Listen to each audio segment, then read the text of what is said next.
الحمد لله رب العالمين والعاقبة للمتقين والصلاة والسلام على سيد الأنبياء والمرسلين محمد وآله وصحبه أجمعين ومن تبعهم بإحسان إلى يوم الدين. أعوذ بالله من الشيطان الرجيم. بسم الله الرحمن الرحيم. أينما تكونوا يدرككم الموت ولو كنتم في بروج مشيدة. وقال النبي صلى الله تبارك وتعالى عليه وسلم: من مات وهو يعلم أنه لا إله إلا الله دخل الجنة. وقال عليه الصلاة والسلام: من كان آخر كلامه لا إله إلا الله دخل الجنة أو كما قال عليه الصلاة والسلام. میرے محترم بزرگوں اور دوستوں اور عزیز ساتھیوں، معزز نوجوانوں،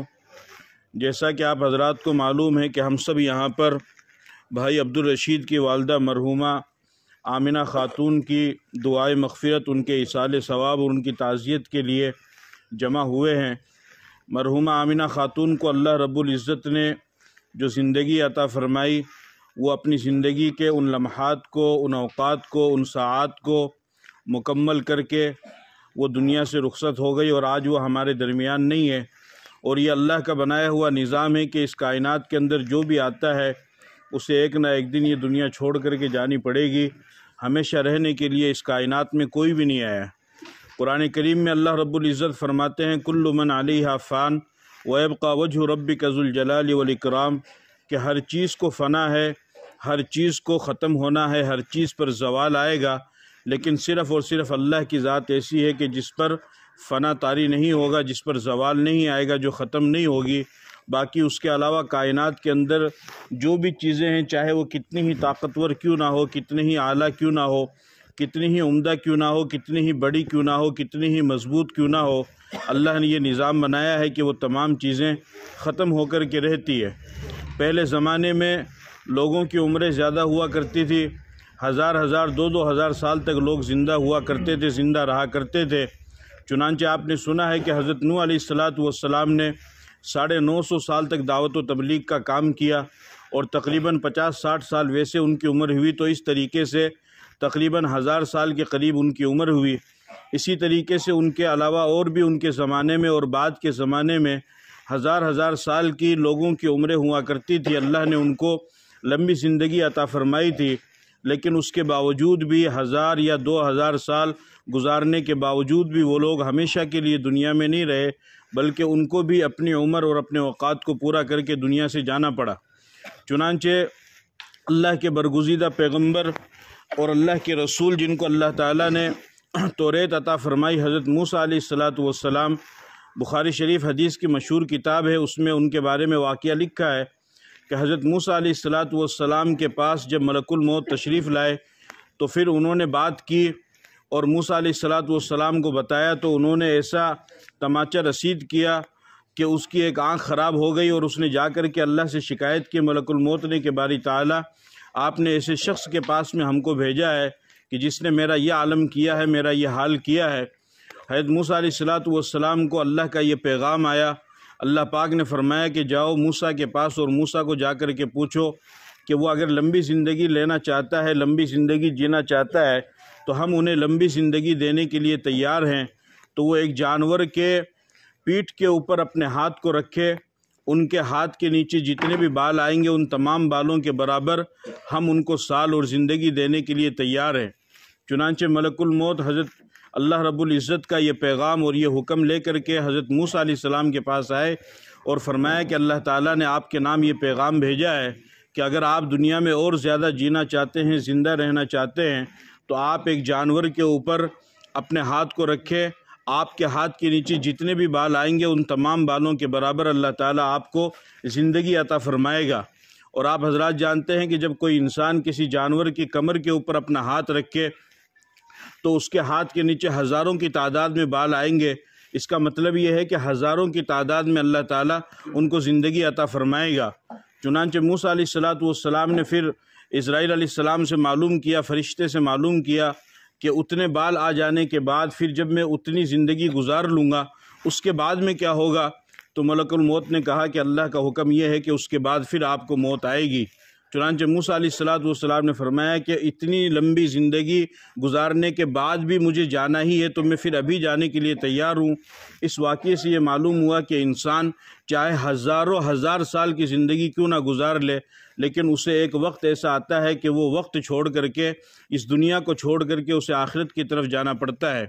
یہ اللہ کا نظام ہے کہ جس نے ماں کے پیٹ کو دیکھا ہے وہ قبر کے پیٹ کو بھی دیکھے گا۔ باقی رہنے والی ذات صرف اور صرف اللہ کی ہے۔ تو کائنات کے اندر بڑی بڑی طاقتیں آئی، بڑی بڑی قوتیں آئیں، بڑے بڑے بادشاہ آئے، بڑے بڑے حکمران اور سلاطین آئے،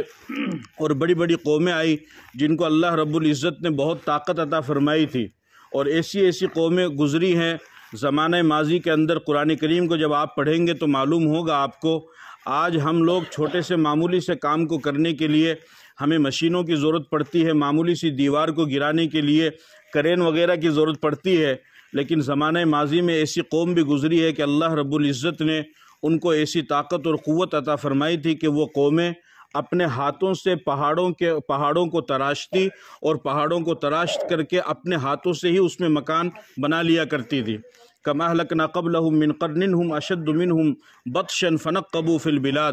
اللہ نے ایسی قومیں دنیا کے اندر پیدا فرمائی ہے کہ جو پہاڑوں کو اپنے ہاتھوں سے تراش کر کے اس میں بہترین محل اور بنگلے تعمیر کر لیا کرتی تھی۔ ایسی طاقت اللہ نے ان قوم کو عطا فرمائی، لیکن اس کے باوجود بھی ہمیشہ وہ قوم بھی باقی نہیں رہی، بلکہ اس قوم کو بھی اپنے وقت پر دنیا سے جانا پڑا۔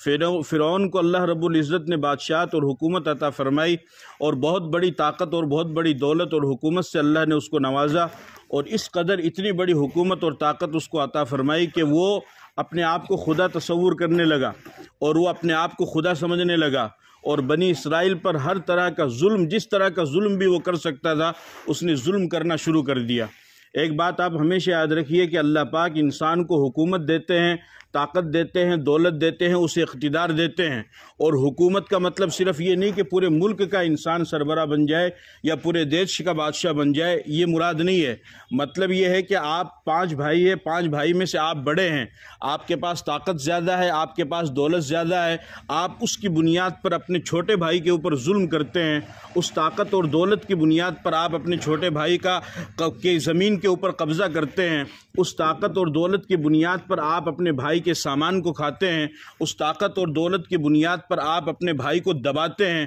اس کی زمین پر قبضہ کرتے ہیں، اس کے مکان پر قبضہ کرتے ہیں، یا اس کے پیسوں پر قبضہ کرتے ہیں، تو یہ آپ بھی ظلم کر رہے ہیں۔ اور یاد رکھیے کہ اللہ پاک طاقت، دولت اور حکومت تو کسی کو بھی دے دیتا ہے، لیکن جب انسان ظلم کرنا شروع کرتا ہے تو پھر اس کی طاقت اور دولت زیادہ دن باقی نہیں رہتی ہے، بہت جلد وہ ذلیل اور خوار ہوتا ہے۔ اور مظلوم ہمیشہ کامیاب ہوتا ہے، وہ اگر صبر کر لے اور وہ خاموش ہو جائے اور وہ اپنے آنسو اللہ کے سامنے بہا دیتا ہے، تو آپ ایک بات ہمیشہ یاد رکھیے کہ مظلوم چاہے جو بھی ہو، جس برادری سے بھی تعلق رکھتا ہو یا جس دھرم سے بھی تعلق رکھتا ہو، بلکہ اس سے بھی آگے بڑھ کر کے میں آپ سے کہوں کہ مظلوم انسان تو چھوڑو، اگر مظلوم جانور بھی ہے، بے زبان بھی ہے، اگر اس کے اوپر بھی کوئی ظلم کرتا ہے تو اللہ اس کو بھی ناگوارا تصور کرتا ہے، اور اللہ اس کو بھی پسند نہیں کرتا ہے۔ چنانچہ آپ اندازہ لگائیے کہ اس کائنات میں سب سے بہترین اور پاکیزہ اور مقدس طبقہ جو گزرا ہے وہ انبیاء علیہم السلام کا طبقہ ہے۔ انبیاء علیہم السلام سے بہتر طبقہ کائنات میں نہ آیا اور نہ آئے گا۔ چنانچہ حدیث پاک کے اندر آتا ہے کہ وقت کے ایک نبی، وہ جب سفر میں جا رہے تھے تو جاتے ہوئے انہوں نے ایک پیڑ کے نیچے آرام کیا۔ جب انہوں نے آرام کیا تو ایک چیونٹی نکلی اور اس چیونٹی نے اس نبی کو کاٹ لیا، تو انہوں نے اپنے ساتھیوں کو حکم دیا کہ اس پیڑ کو آگ لگا دی جائے۔ چنانچہ ساتھیوں نے اس پیڑ کو آگ لگا دی تو جتنی بھی چونٹیاں تھیں وہ تمام کی تمام چونٹیاں جل کر کے راکھ ہو گئی۔ تو اللہ رب العزت کی طرف سے اس نبی کے پاس میں وحی آئی اور اللہ نے فرمایا کہ تمہیں ایک چونٹی نے کاٹا تھا، تم نے باقی چونٹیوں کو کیسے جلایا؟ وہ میری مخلوق تھی، وہ میری تسبیح بیان کر رہی تھی۔ یعنی ایک معمولی سی چونٹی کے جلانے پر بھی اللہ نے وقت کے پیغمبر کو ڈانٹ پلائی، وقت کے پیغمبر کو آگاہ کیا۔ تو آپ اندازہ لگائیے کہ جو خدا معمولی سی چونٹی کے اوپر اگر کوئی ظلم کرے اس کو برداشت نہیں کرتا ہے، تو کوئی انسان اگر انسان کے اوپر ظلم کرے تو اللہ اس کو کیسے برداشت کر لے گا؟ اس کو ہرگز برداشت نہیں کرے گا۔ باپ اولاد پر ظلم کرے، اولاد باپ پر ظلم کرے، ماں اپنی بیٹیوں پر ظلم کرے، بیٹی اپنی ماں کے اوپر ظلم کرے، شوہر بیوی پر ظلم کرے،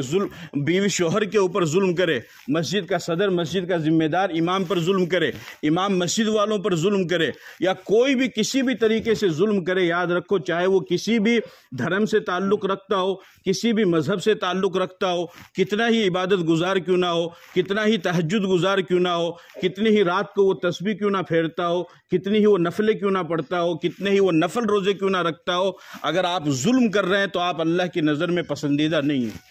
اور جو مظلوم ہوگا ہمیشہ اللہ کی مدد اس کے ساتھ میں آئی اور اللہ کی مدد اس کے ساتھ میں آئے گی۔ فرعون کو اللہ نے طاقت دی، اس کو حکومت دی، اس کو دولت دی، اس نے کیا اور اس نے 2 مرتبہ ظلم کی۔ اس کو جب یہ بتایا گیا کہ تمہاری قوم میں اور تمہارے ملک میں ایک ایسا بچہ پیدا ہوگا کہ جو تمہاری حکومت کو تہس نہس کر دے گا، اس نے کہا سنقتل ابناءہم ونستحیی نساءہم، کہ ہم ان کے بیٹوں کو قتل کریں گے بنی اسرائیل کے، اور ہم ان کی عورتوں کو غلام بنائیں گے۔ چنانچہ اس نے حضرت موسیٰ علیہ السلام کو قتل کرانے کے چکر میں تقریباً بنی اسرائیل کے 70,000 بچوں کا اس نے قتل کروایا، اتنا بڑا ظلم کیا۔ اور پھر اسی طریقے سے جب جادوگر اس کے ہارے حضرت موسیٰ علیہ السلام سے، اس وقت بھی اس نے کسی طریقے سے معاملے کو کنٹرول کرنے کے لیے اور اپنی واہواہی حاصل کرنے کے لیے، اور اس کی جو بدنامی ہوئی تھی، اس کی جو ذلت ہوئی تھی، اس ذلت کو دبانے کے لیے اس نے اس وقت بھی قتل کروایا۔ لیکن اس کے باوجود جب اس کا ظلم حد سے زیادہ بڑھا اور پھر اس نے یہ کہا انا ربکم الاعلی، میں تمہارا سب سے بڑا رب ہوں، یہ قرآن کے الفاظ ہیں کہ فرعون نے یہ کہا انا ربکم الاعلی، کہ میں تمہارا سب سے بڑا رب ہوں، میں تمہارا پالنہار ہوں، میں تمہارا خدا ہوں۔ جب اس نے یہ ظلم کیا اور یہ دعویٰ کیا تو پھر اللہ کی طرف سے پکڑ آئی، اور وہ یہ کہتا تھا کہ ہذہ الانہار تجری من تحتی، یہ جو نہر ہے، یہ جو دریا ہے، یہ جو سمندر ہے، اس سمندر یہ سب میرے حکم سے چلتے ہیں۔ اللہ رب العزت نے اسی سمندر میں اس کو ڈبویا اور اس کے لشکر کو ڈبویا، اور اس سے پہلے چند سیکنڈ پہلے آنکھوں کے سامنے حضرت موسیٰ علیہ السلام بنی اسرائیل کو لے کر کے اس سمندر میں سے گزرے۔ حضرت موسیٰ علیہ السلام سے بنی اسرائیل نے کہا کہ اس پانی پہ سے ہم کیسے گزریں گے؟ موسیٰ علیہ السلام کو اللہ پاک نے فرمایا کہ آپ اس پر اضرب بعصاک الحجر فانفجرت منہ اثنتا عشرۃ عینا، آپ اپنی لاٹھی کو ماریے۔ موسیٰ علیہ السلام نے سمندر پر لاٹھی ماری، 12 رستے بنائے اللہ نے سمندر میں، چونکہ بنی اسرائیل کے 12 خاندان تھے تو ہر خاندان کے لیے ایک الگ الگ رستہ بنایا، تو 12 راستے بنے۔ موسیٰ علیہ السلام اپنی لشکر کو لے کر کے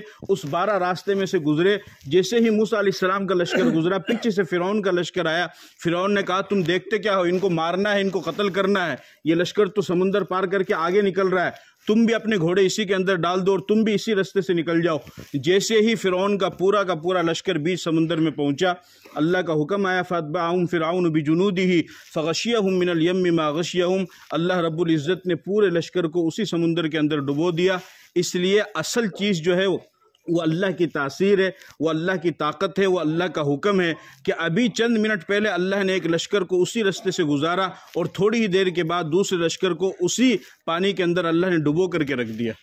یہ اللہ کی تاثیر ہے، اللہ کا حکم ہے، اور یہ اللہ کی قدرت ہے۔ بہرحال اس کو اللہ نے دولت دی، اس کو حکومت دی، اس کو طاقت دی، اس نے ظلم کیا، اس نے خدائی کا دعویٰ کیا، لیکن باقی وہ بھی نہیں رہ پایا۔ اور جس سمندر اور دریا کے بارے میں فرعون کہا کرتا تھا کہ یہ میرے حکم سے چلتے ہیں، اللہ نے اسی سمندر میں ڈبا کر کے دکھایا اور فرمایا کہ اگر یہ تیرے حکم سے چلتے ہیں تو میں تجھے ڈبو رہا ہوں، اب تو اس کو حکم کر کہ یہ تجھے بچائے۔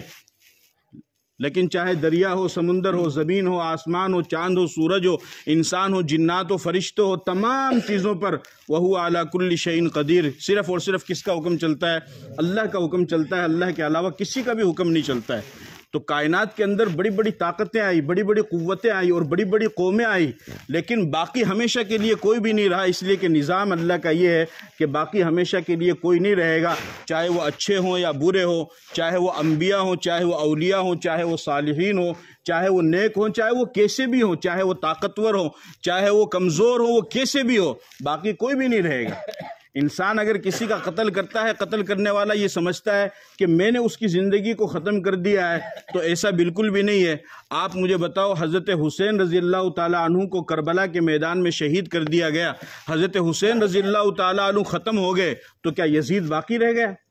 اس کو بھی تو موت آئی۔ قاتل نے اگر کسی مقتول کا قتل کر دیا تو کیا قاتل باقی رہ گیا؟ وہ باقی نہیں رہے گا۔ ظالم نے اگر کسی مظلوم کا قتل کر دیا تو کیا ظالم باقی رہ گیا؟ باقی کوئی بھی نہیں رہے گا۔ اللہ کا نظام یہ ہے کہ جو بھی اس کائنات کے اندر آیا ہے وہ اس دنیا کو چھوڑ کر کے جائے گا۔ اللہ رب العزت نے ہم سب کو اپنے فضل و کرم سے ایمان کی اور کلمے کی دولت سے اللہ تعالیٰ نے نوازا ہے۔ یہ ایمان کی دولت سب سے بڑی دولت ہے، اس سے بڑی دولت کائنات کے اندر دوسری کوئی نہیں ہے۔ اور یہ اتنی بڑی دولت ہے کہ حدیث پاک کے اندر آتا ہے، نبی پاک صلی اللہ علیہ وسلم نے ارشاد فرمایا لا تقوم الساعة حتى لا يقال في الارض اللہ اللہ، کہ جب تک اللہ اللہ کہنے والا کائنات کے اندر موجود رہے گا اس وقت تک اللہ تعالیٰ اس کائنات کے نظام کو چلائیں گے۔ حالانکہ آپ خود اندازہ لگائیے کہ ایک دو آدمیوں کے لیے کوئی کائنات کا نظام چلتا نہیں ہے۔ مثال کے طور پر نول گڑھ سے جے پور کے لیے ٹرین چالو ہوئی، سرکار نے ٹرین چالو کروائی۔ اب نول گڑھ سے صرف ایک سواری بیٹھتی ہے، دوسرا کوئی بیٹھتا ہی نہیں ہے۔ یا بس چالو ہوئی نول گڑھ سے سیکر کے لیے، اب نول گڑھ سے سیکر کے لیے صرف ایک سواری جاتی ہے یا دو ہی سواری جاتی ہے، تو آپ بتاؤ وہ بس چلے گی؟ وہ نہیں چلے گی۔ وہ کہیں گے کہ بھئی اس میں تو کوئی بیٹھتا ہی نہیں، کوئی سواری نہیں ہوتا ہے، تو ہم اسے کیوں چلائیں؟ سرکار اپنی ٹرین روک دے گی، بس والا اپنی بس کو روک دے گا، گاڑی والا اپنی گاڑی کو روک دے گا۔ لیکن ایک ایمان والا اتنا بڑا قیمتی ہے کہ جب تک وہ باقی رہے گا اللہ اس کائنات کے نظام کو چلائیں گے۔ یہ سورج روشنی دے گا، یہ چاند چاندنی دے گا، تاروں کی جھلملاہٹ اور سمندر کی روانی، اور یہ دن کا آنا، رات کا آنا، موسم کا آنا، سردی کا آنا، گرمی کا آنا، یہ سارا کا سارا نظام اسی طریقے سے چلے گا جس طریقے سے ابھی کروڑوں کی تعداد میں ایمان والے زمین پر آسمان کے نیچے موجود ہے، یہ چل رہا ہے بالکل اسی طریقے سے یہ پورا کا پورا نظام۔ ایسا نہیں کہ اگر وہ کم ہو جائیں گے ایمان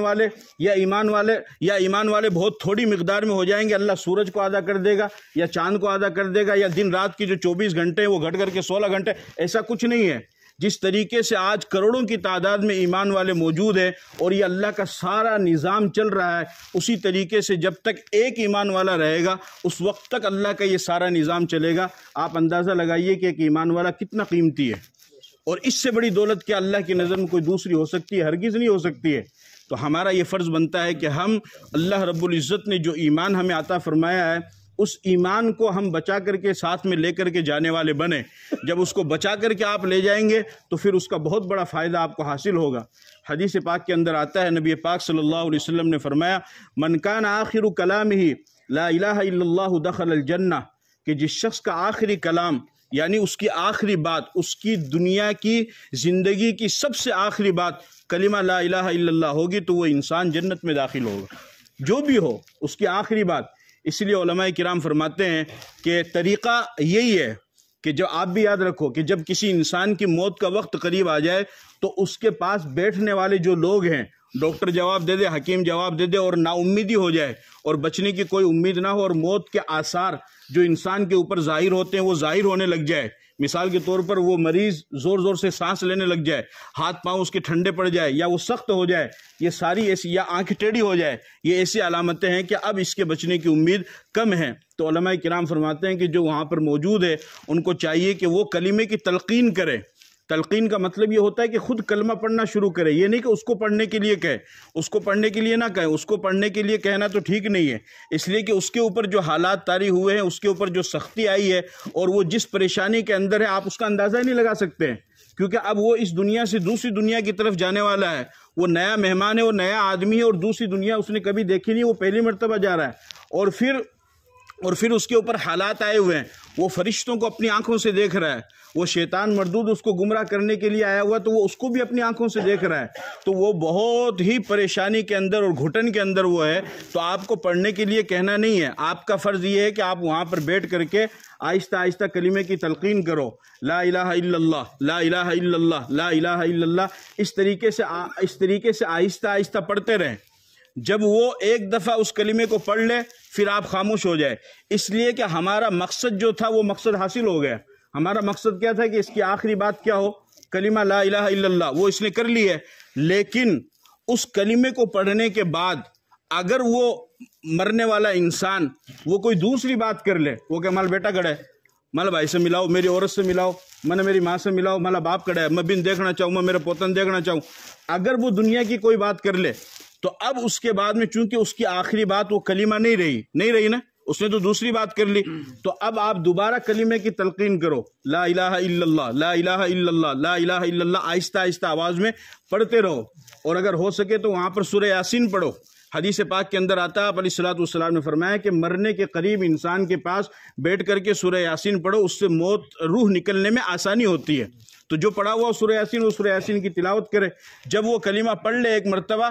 لا الہ الا اللہ، پھر اس کے بعد آپ خاموش ہو جاؤ، پھر وہ دنیا سے چلا جائے گا، کیونکہ اتنے وقت رہتا ہے باقی، وہ دنیا سے چلا جائے گا. آپ علیہ الصلوۃ والسلام نے فرمایا کہ جو انسان اس طریقے سے کلمہ لا الہ الا اللہ پڑھتا ہوا دنیا سے جائے گا، اللہ اسے جنت نصیب فرمائے گا. من مات وهو يعلم انه لا الہ الا اللہ دخل الجنہ، جو شخص اس حال میں مرے کہ اس کا اس بات پر یقین ہو کہ اللہ کے سوا کوئی معبود نہیں اور محمد اللہ کے رسول ہے، اس بات کی وہ گواہی دے، تو اللہ پاک اسے جنت میں داخل فرمائیں گے. عبادہ بن صامت کی روایت ہے، آپ علیہ الصلوۃ والسلام نے فرمایا من شہد لا الہ الا اللہ حرم اللہ علیہ النار، کہ جو شخص اپنی زندگی کے اندر اس بات کی گواہی دے کہ اللہ کے سوا کوئی معبود نہیں، اللہ تعالیٰ دوزخ کو اس کے اوپر حرام کر دیتے. یعنی کلمے کی بنیاد پر وہ انسان جنت میں داخل ہو جائے گا. اس کے بعد جب انسان کا انتقال ہو جاتا ہے، اس کے بعد جو بھی اس کے کفن دفن کے معاملات ہیں وہ تمام چیزیں وہ کی جاتی ہے. اس کے بعد اس کو اٹھا کر کے لے جایا جاتا ہے، جنازہ پڑھا جاتا ہے. جنازہ بھی دعا ہے، جنازے کی نماز پڑھی جاتی ہے. جنازے کے بعد میں اس کو دفن کیا جاتا ہے. حدیث پاک کے اندر آتا ہے، نبی پاک صلی اللہ علیہ وسلم نے ارشاد فرمایا کہ جب مردے کو دفن کیا جاتا ہے، آپ علیہ الصلوۃ والسلام کا معمول یہ تھا کہ آپ علیہ السلام صحابہ سے فرمایا کرتے تھے استغفروا لاخیکم فانہ یسأل عنہ، کہ تم اپنے بھائی کی مغفرت کی دعا کرو، اس لیے کہ اب اس سے سوال کیا جا رہا ہے، قبر میں سوال کیا جا رہا ہے، اور اس کے ثابت قدم ہونے کی تم دعا کرو اللہ سے، تاکہ یہ ثابت قدم رہے. یہ کیا رہے؟ ثابت قدم رہے. اور حدیث پاک کے اندر آتا ہے کہ جب انسان مردے کو دفن کرتے ہیں اور دفن کرنے کے بعد جب وہ وہاں سے دفن کر کے آنے لگتے ہیں، انہ یسمع قرع نعالہم، تو مردہ قبر کے اندر ان جانے والوں کی جوتوں کی آواز کو، ان کے چپلوں کی آواز کو سنتا ہے. کہ اسی درمیان آتا ہوں ملکان فیقودان، کہ دو فرشتے اس مردے کے پاس میں آتے ہیں اور آ کر کے اس مردے کو بٹھاتے ہیں، اس کے پاس آتے ہیں اور اس کو بٹھاتے ہیں، اور بٹھا کر کے اس سے 3 سوال پوچھتے ہیں. من ربک ما دینک ما تقول فی ھذا الرجل، کہ تمہارا رب کون ہے اور تمہارا دین کیا ہے، اور اس شخص کے بارے میں تم کیا کہتے ہو. اگر وہ نیک ہے، دیندار ہے، ایمان والا ہے، تو وہ جواب دیتا ہے ربی اللہ، میرا رب کون ہے؟ اللہ ہے. چونکہ وہ بتا دیتا ہے اس نے ان تمام چیزوں کو پڑھا ہے، ان تمام چیزوں کو وہ جانتا ہے، اس نے ان تمام چیزوں کو سیکھا ہے. اور دوسرا اس سے سوال کیا جاتا ہے ماذا تقول فی ھذا الرجل، اس شخص کے بارے میں تم کیا کہتے ہو. یعنی نبی پاک صلی اللہ علیہ وسلم کے بارے میں اس سے سوال کیا جاتا ہے. اب یہاں پر آپ ایک بات اچھی طریقے سے سمجھ لیجئے، آپ کو بھی سمجھنے میں آسانی ہوگی کہ آخر نبی پاک صلی اللہ علیہ وسلم کو کس طریقے سے دکھایا جاتا ہے. چونکہ اب مرنے والا تو نول گڑھ میں دفن ہوا ہے، اور حضور پاک صلی اللہ علیہ وسلم اپنے روضہ اطہر میں قبر شریف میں مدینہ کے اندر آرام فرما رہے ہیں. تو نول گڑھ میں مرنے والا اور نول گڑھ میں دفن ہونے والا آخر مدینے میں حضور کو کس طریقے سے دیکھے گا.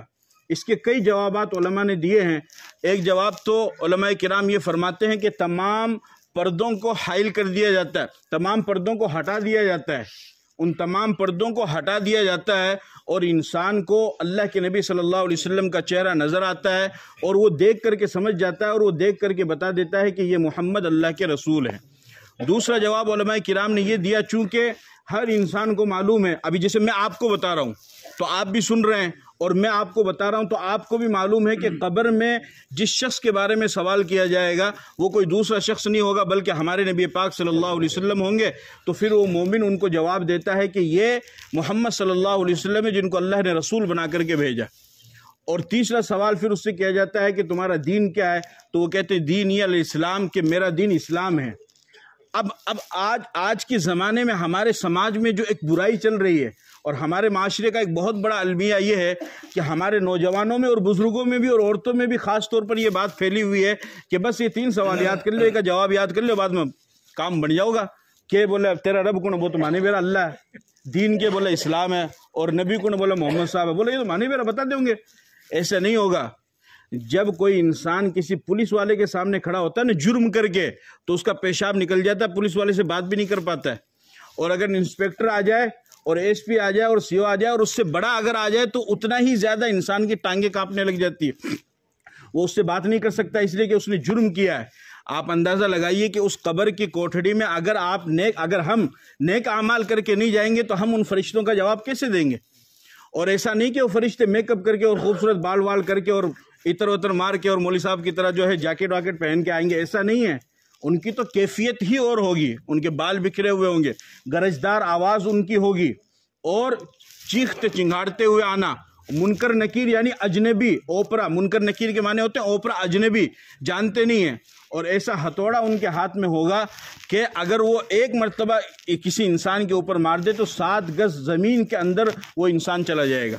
اتنا خطرناک ان کے پاس میں وہ ہوتا ہے۔ تو جب انسان نیک اعمال کرے گا تب قبر میں جواب دے پائے گا، اور اگر نہیں کرے گا نا تو ان 3 سوالوں کا جواب یاد کر کے آپ خوش مت ہوئیے کہ بس ہو گیا کام، اس کے بعد میں ہم بچ جائیں گے۔ بہرحال جو ایمان والا ہوگا، نیک اعمال والا ہوگا، وہ ان 3 سوالوں کے جواب دے گا، اور جواب دینے کے بعد اس کو جہنم کا منظر دکھایا جائے گا، اور فرشتے فرمائیں گے کہ تو نے نیک اعمال کیے، اس کی وجہ سے اللہ نے تجھے اسے بچا کر کے جنت میں داخل فرمایا ہے، اور جنت کی کھڑکی اس کے لیے کھول دی جاتی ہے، اور جنت کی خوشبودار اور میٹھی ہوا اس کی طرف آتی رہتی ہے، اور اس طریقے سے فرشتے اس سے فرماتے ہیں نم کنومت العروس، جس طریقے سے دلہن سوتی ہے اس طریقے سے تو سو جا، اب تجھے کوئی بھی جگانے والا نہیں، جو تو نے دنیا میں محنت کی، مشقتیں برداشت کی، رات کو اٹھ کر کے تہجد پڑھی، نمازوں کی پابندی کی، صدقہ خیرات کیا، تو نے نیک کام کیے، غریبوں کی مدد کی، بیواؤں کی مدد کی، یتیموں کی مدد کی، مسکینوں کی مدد کی، بے سہاروں کا تو سہارا بنا، تو نے نیک کام کیے، تو نے بہت کام کر لیا، تو تھک گیا ہے، اب تو یہاں پر آرام کر لے، تجھے کوئی اٹھانے والا نہیں، اب آرام کے سوا دوسرا کوئی کام ہی نہیں ہے۔ اور اسی کے بالمقابل اگر وہ منافق ہو یا غیر ایمان والا ہو تو چونکہ وہ ان چیزوں کو جانتا نہیں ہے، وہ ان چیزوں کو سمجھتا نہیں ہے، تو وہ جواب نہیں دے پاتا ہے، تو فرشتے اس کو ہتھوڑا مارتے ہیں، اور اتنا خطرناک مارتے ہیں کہ حدیث پاک کے اندر آتا ہے، آپ علیہ الصلوۃ والسلام نے فرمایا کہ اس کی آواز اتنی خطرناک ہوتی ہے کہ وہ مردہ 7 گز زمین میں گھس جاتا ہے، اور انسان اور جنات کے علاوہ دوسری تمام مخلوقات اس کی آواز کو سنتی ہے، لیکن انسان اور جنات نہیں سنتے، انسان اور جنات نہیں سنتے ہیں۔ اور حدیث پاک کے اندر یہاں تک آتا ہے کہ جب مردہ چیختا ہے اپنی قبر میں تو اگر وہ مشرق میں چیخ رہا ہو تو اس کی آواز مغرب میں سنائی دیتی ہے، لیکن انسان اور جنات نہیں سنتے ہیں۔ چنانچہ حدیث پاک کے اندر آتا ہے کہ آپ علیہ الصلوۃ والسلام ایک مرتبہ خچر پر سوار ہو کر کے بنی نجار کے باغ میں آپ تشریف لے گئے، اچانک آپ کا خچر بدکا، اور اتنی زور سے بدکا کہ ایسا معلوم ہو رہا تھا کہ بس وہ آپ کو گرا دے گا۔ تو پھر آپ نے دیکھا کہ وہاں پر 5-6 قبریں ہیں، تو آپ علیہ الصلوۃ والسلام نے کسی سے پوچھا کہ یہ قبریں کس کی ہے، یعنی کس حالت میں ان کا انتقال ہوا ہے؟ تو کسی جانکار نے جو ساتھ میں تھا انہوں نے کہا کہ یا رسول اللہ غیر ایمان کی حالت میں ان کا انتقال ہوا ہے۔ تو آپ علیہ الصلوۃ والسلام نے فرمایا کہ ان کو ان کی قبر کے اندر عذاب دیا جا رہا ہے، اور آپ علیہ الصلوۃ والسلام نے فرمایا کہ جس چیز کو میں دیکھ رہا ہوں اور جس چیز کو میں سن رہا ہوں، لو اعلم لضحکتم قلیلا ولبکیتم کثیرا وتلذذتم علی فرشات النساء، جس چیز کو میں جانتا ہوں اور جس چیز کو میں دیکھ رہا ہوں اور جس چیز کو میں سن رہا ہوں، اگر تم سن لو تو تم اپنے مردوں کو دفنانا چھوڑ دو۔ یعنی مردے کو اتنا خطرناک عذاب دیا جا رہا ہے قبر میں کہ اگر تم ان چیزوں کو سن لو تو تم اپنے مردوں کو دفنانا چھوڑ دو گے، اس وجہ سے میں تمہیں وہ چیزیں نہیں سناتا ہوں۔ باقی اسی لیے آپ نے دیکھا ہوگا کہ کئی مرتبہ تیزی کے ساتھ میں جنگل سے یا قبرستان سے جانور بھاگتا ہوا اچانک شہر کی طرف آئے گا، کبھی کتا بھاگتا ہوا آئے گا، کبھی بکریاں اگر وہاں پر چل رہی ہیں تو وہ بھاگتے ہوئے آئیں گے، کبھی دوسرے جانور آئیں گے، چونکہ ان کو آواز سنائی دیتی ہے۔ اور انسان کو اللہ اس وجہ سے نہیں سنواتا ہے کہ انسان پھر ڈر سے مردوں کو دفنانا چھوڑ دے گا۔ آپ کہیں گے ایسا کیسا؟ تھوڑی سی بیماری کورونا آئی تو لوگوں نے ہاتھ لگانا چھوڑ دیا، اس کی آواز سنیں گے تو پھر تو اور بھی بڑا عجیب معاملہ ہو جائے گا نا، صحیح ہے نا؟ ایسا ہی ہے۔ تو یہ سب چیزیں ہیں، لیکن بہرحال یہ اللہ کا نظام ہے، اللہ تعالیٰ نے اس نظام کے تحت کائنات کو بنایا ہے، تو ہمارا یہ فرض بنتا ہے کہ ہم، لیکن ان تمام چیزوں کو سن کر کے آپ کو مایوس نہیں ہونا ہے۔ میں مایوس ہونے کے لیے آپ کو نہیں کہہ رہا ہوں، جو کچھ بھی ہو گیا ہے اللہ کی ذات بڑی غفور الرحیم ہے، وہ بندوں کو معاف کرنے والا ہے، وہ بندوں کی توبہ کو قبول کرنے والا ہے، وہ بندوں کے گناہوں کو معاف کرنے والا ہے۔ آپ ایک مرتبہ اللہ تعالیٰ سے توبہ کیجئے، معافی مانگیے، اللہ تعالیٰ آپ کے گناہوں کو معاف کر دے گا۔ اس نے 99 قاتل کو 100 قتل کرنے والے کو، جبکہ قتل کتنا بڑا گناہ ہے، بہت بڑا گناہ ہے۔ حدیث پاک کے اندر آپ علیہ الصلوۃ والسلام نے فرمایا کہ اجتنبوا السبع الموبقات، 7 ہلاک کرنے والے گناہوں سے بچو، جبکہ ہر گناہ انسان کو ہلاک کرنے والا ہے، لیکن 7 پرسنلی آپ نے ایسے گناہ بتلائے کہ جو انسان کو زیادہ ہلاک کرنے والے ہیں، اور ان میں سے ایک گناہ آپ نے فرمایا وَقَتْلُ النَّفْسَ الَّتِي حَرَّمَ اللَّهُ إِلَّا بِالْحَقِّ، کہ کسی کو جان بوجھ کر کے قتل کر دینا یہ بھی بہت بڑا گناہ ہے، اور یہ بھی گناہ کبیرہ ہے، یعنی اللہ تعالیٰ اس کو بالکل پسند ہی نہیں فرماتے ہیں، اتنا بڑا گناہ ہے۔ حدیث پاک کے اندر آتا ہے، آپ علیہ الصلوۃ والسلام نے فرمایا کہ اگر کسی انسان کے ناحق قتل پر ساری دنیا متفق ہو جائے، ساری دنیا، کہ یہ ایک شخص ہے اور ساری دنیا کے لوگ مل کر کے کہہ رہے ہیں کہ بس اس کو مار دو، ساری دنیا، ایک بھی آدمی نہیں بچا ہے، سب ایک طرف ہو گیا اور یہ انسان اکیلا ایک طرف ہو گیا، اور جرم اس کا کچھ نہیں ہے، یہ مظلوم ہے، ساری دنیا کی طرف لوگ ایک طرف ہو گئے اور سب نے اتفاق کر لیا، ایک رائے کر لی کہ بس اس کو قتل کرنا ہے، اور ناحق اس کا قتل کر دیا سب نے مل کر کے، تو اللہ کے نبی فرماتے ہیں کہ یہ اللہ کی نظر میں اتنا قیمتی ہے کہ اللہ تعالیٰ اس ایک انسان کی وجہ سے اس کو جو ناحق قتل کیا گیا ہے ان ساری دنیا والوں کو جہنم میں ڈال دے گا۔ تم نے مارا کیوں؟ تم نے اس کو مارا کیوں؟ کم ہے تو اتنے سارے ہو گئے تو کیا مطلب؟ ساری دنیا کے لوگ ہو گئے تو ناحق کیوں مارا؟ یعنی جان کی اللہ کی نظر میں اتنی بڑی قیمت، آپ سمجھ رہے ہیں نا بات کو، اتنی بڑی اللہ کی نظر میں قیمت ہے، لیکن آپ اندازہ لگائیے کہ 99 لوگوں کو قتل کرنے والا۔ پھر اس کے بعد میں ایک عابد سے ملاقات ہوئی، اس سے پوچھا، اس نے کہا کہ نہیں تیری تو بخشش نہیں ہوگی، بنی اسرائیل کا واقعہ، تیری بخشش نہیں۔ عالم سے ملاقات نہیں ہوئی، آپ یہ بات ہمیشہ یاد رکھنا، کچھ لوگ بیان میں بول دیتے عالم سے، کیونکہ عالم اسرار و حکم کو اور شریعت کے رموز کو، اوقاف کو، تمام چیزوں کو جاننے والا ہوتا ہے، اسے معلوم ہے کہ انسان جتنا بھی گناہ کر لے اللہ کی رحمت اس سے بھی زیادہ ہوگی، اللہ کی رحمت اس سے بھی زیادہ ہوگی، وَرَحْمَتِي وَسِعَتْ كُلَّ شَيْءٍ، میری رحمت ہر چیز کو عام ہے۔ لیکن عابد سے ملاقات ہوئی جو دین پہ عمل کرنے والا تو تھا، عبادت کرنے والا تو تھا، لیکن عالم، اسی وجہ سے کہا جاتا ہے کہ جب بھی آپ کو دین کا کوئی مسئلہ پوچھنا ہو تو عالم سے پوچھو، غیر عالم سے نہیں، چاہے اس کی داڑھی کتنی لمبی ہو، کتنی تسبیح پھیرتا ہو، کتنے اس نے عمرے حج کیے ہو، چلے کیے ہو، یا کچھ بھی کیے ہو، اگر وہ علم تو پڑھنے سے آئے گا، عبادت سے تھوڑی آ جائے گا۔ میں اگر کھڑے ہو کر کے 1 گھنٹہ نفل نماز پڑھتا رہوں، بتاؤ مجھے سورہ فاتحہ یاد ہو جائے گی؟ ارے بھائی الحمد تو یاد کرنے سے یاد ہوگی نا، نماز پڑھنے سے تو یاد نہیں ہوگی، نماز پڑھنے سے مجھے ثواب مل جائے گا، بھائی یہی ہوگا نا۔ ایک انسان کو قل واللہ یاد نہیں ہے اور وہ 1 گھنٹہ تسبیح پھیرتا ہے سبحان اللہ سبحان اللہ، بتاؤ سبحان اللہ کا ثواب تو مل جائے گا، قل واللہ یاد ہو جائے گی؟ بھائی قل واللہ تو پڑھنے سے یاد ہوگی، اب پڑھ یاد کو نہیں سبحان اللہ کر رہا تو یہ کیسے ہو جائے گا؟ کرنا کچھ جا رہے ادھر، کعبہ ادھر ہے تو رستہ کیسے مل جائے گا؟ مسجد ادھر ہے تو ادھر جانے سے مسجد پہنچو گے نا، ادھر جانے سے تو نہیں پہنچو گے۔ تو یہ بات آپ ہمیشہ یاد رکھیے کہ جب بھی آپ کو کوئی مسئلہ پوچھنا ہو، عالم دین سے پوچھو، اپنی مسجد کے امام سے پوچھو، جو دین کا جانکار ہو اس سے پوچھو۔ یہ نہیں کہ ہماری برادری میں ایک شخص بڑا ہو گیا اور اس نے نیک کام کرنا شروع کر دیا، اس سے رائے لو دین کے معاملے میں، اس سے مشورہ کرو کہ مجھے نیک زندگی کس طرح گزارنی، یہاں تک تو ٹھیک ہے، لیکن مسئلہ جب آپ کو پوچھنا ہو تو وہ بھی تو بیچارہ آپ ہی کی طرح زندگی گزارا ہے نا، اس نے مدرسے میں تو نہیں پڑھا ہے، اس نے قرآن کو نہیں پڑھا، اس نے حدیث کو نہیں پڑھا ہے، اس نے ان تمام چیزوں کو حاصل نہیں کیا ہے۔ ہاں جو جانکار ہے، اگر اس کو مسائل کا علم ہے تو پھر اس صورت میں اس سے بھی آپ معلوم کر سکتے ہیں۔ بہرحال اس نے عابد سے پوچھا، اس نے منع کر دیا، اس نے کہا کہ بس میں اپنا شتک پورا کر لیتا ہوں، اس نے اس کو بھی مار دیا، 100 پورے ہو گئے۔ اس کے بعد میں پھر اس کا اسی درمیان میں انتقال ہو گیا۔ اب جب اس کا انتقال ہوا تو فرشتوں میں جھگڑا ہو گیا، فرشتوں نے کہا کہ اس کو مجرم گھوشت کر دیا جائے، اور جو نیکی کے فرشتے تھے انہوں نے کہا کہ نہیں، یہ تو توبہ کرنے کے لیے گیا تھا تو اس کو نیک بندوں میں یعنی توبہ کرنے والوں میں شمار کیا جائے۔ اللہ کے دربار میں یہ معاملہ پہنچا تو اللہ نے فرمایا کہ اس کو ناپو، وہ جس بستی میں توبہ کرنے کے لیے جا رہا تھا وہاں کے زیادہ قریب تھا یا جہاں سے نکلا تھا وہاں کے زیادہ قریب تھا۔ جب اس کو ناپا گیا تو معلوم ہوا کہ جس بستی میں توبہ کرنے کے لیے جا رہا تھا کہ وہاں کے زیادہ قریب تھا۔ اللہ نے فرمایا کہ میں نے اس کو معاف کر دیا۔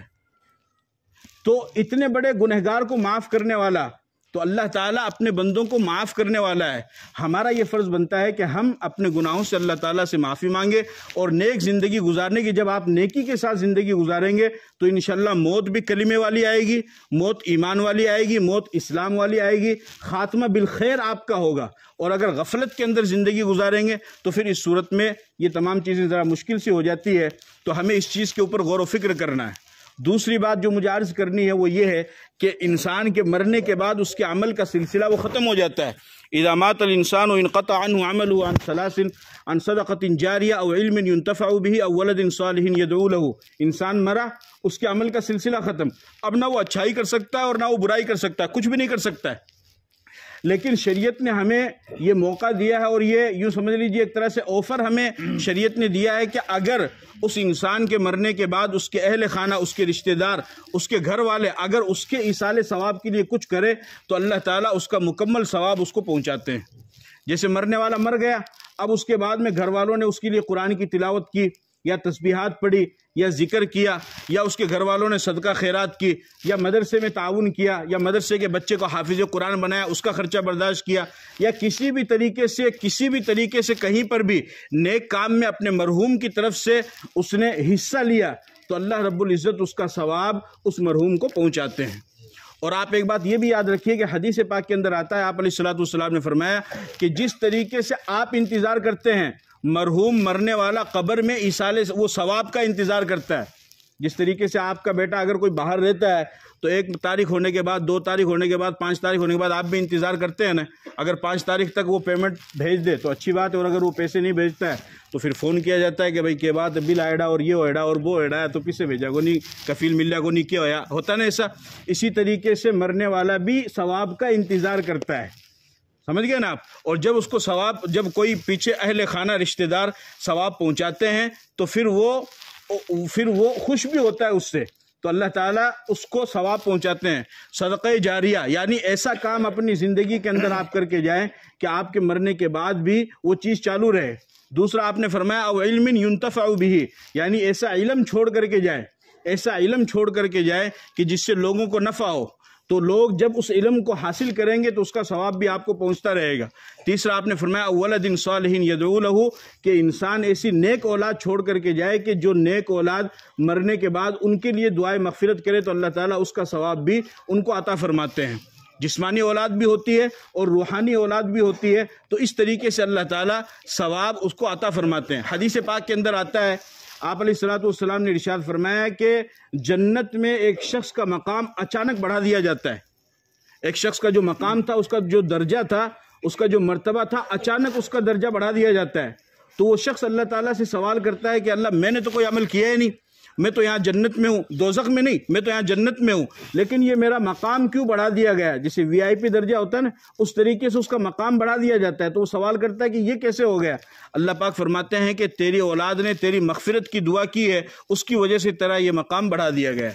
چنانچہ اللہ تعالیٰ ان کے مقام کو بھی بڑھاتے ہیں، اور اس میں جو مؤثر ہوتی ہے ساری چیزیں، قرآن کی تلاوت کرنا، ذکر کرنا، جتنے بھی نفلی اعمال ہیں ان تمام نفلی اعمال کو کر کے آپ ان کو ثواب پہنچا سکتے ہیں۔ اس وجہ سے آج ہم سب حضرات یہاں پر بھائی عبدالرشید کی والدہ مرحومہ آمنہ خاتون کے ایصال ثواب کے لیے، ان کی تعزیت کے لیے، ان کی دعائے مغفرت کے لیے یہاں پر ہم جمع ہوئے ہیں۔ ہم سب حضرات کا یہ فرض بنتا ہے کہ ہم جب موقع ملے تو ہم تمام ہی ایمان والوں کے لیے جتنے بھی دنیا سے چلے گئے اور ان کے علاوہ مرحومہ کے لیے خاص طور پر ان کے لیے دعائے مغفرت کریں، ابھی بھی کریں، اور آئندہ جب کبھی بھی آپ کو موقع ہو تو اس وقت بھی ان کے لیے دعائے مغفرت کرتے رہیں۔ اللہ پاک عمل کی توفیق عطا فرمائے۔ وآخر دعوانا الحمدللہ۔